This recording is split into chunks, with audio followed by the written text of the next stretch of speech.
Ay! Dito, pakbet. Nakakita ba kayong pakbet? Ibigisa mo naman yung bawang sibuyas. Kaso, baboy.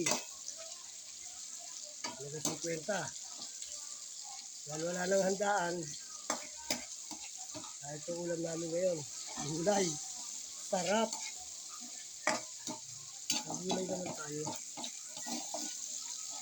Day! Hala. Kaya nga tubig.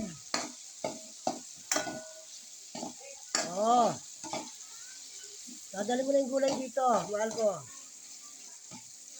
Dalhin mo. Hurry up!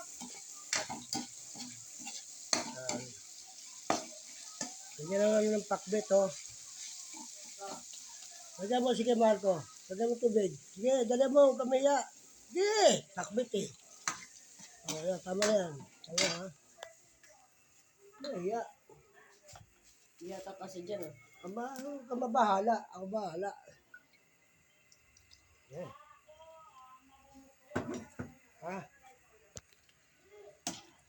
Sige, lagay mo yan, mahal ko. Lagay mo yan, yan. Lagay mo yan, sige. Sige.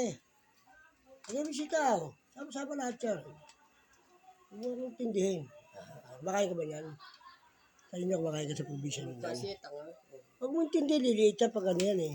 Makain ka ba nito, mahal ko? Oo. Okay. Sarap na ko yung asawa ko. Pagluloko ko yan eh. Kahit dalawa lang kami rito, masarap na magsasama namin dalawa. Basta hindi ako maalis sa tabi niya. Tuwa yan. Sabi sa akin, ikaw lang ang mahal na mahal ko. Leche. Okay, hintayin nyo na lang. Doon naman natin dito, sisirain ko sa bagong rice cooker. Di ba misis ko hindi ba magluto, magsaing? Dahil tubig na naman, no? Okay, guys. Dapat ito nandito. Balik nyo doon. Pagulo kayo, ah.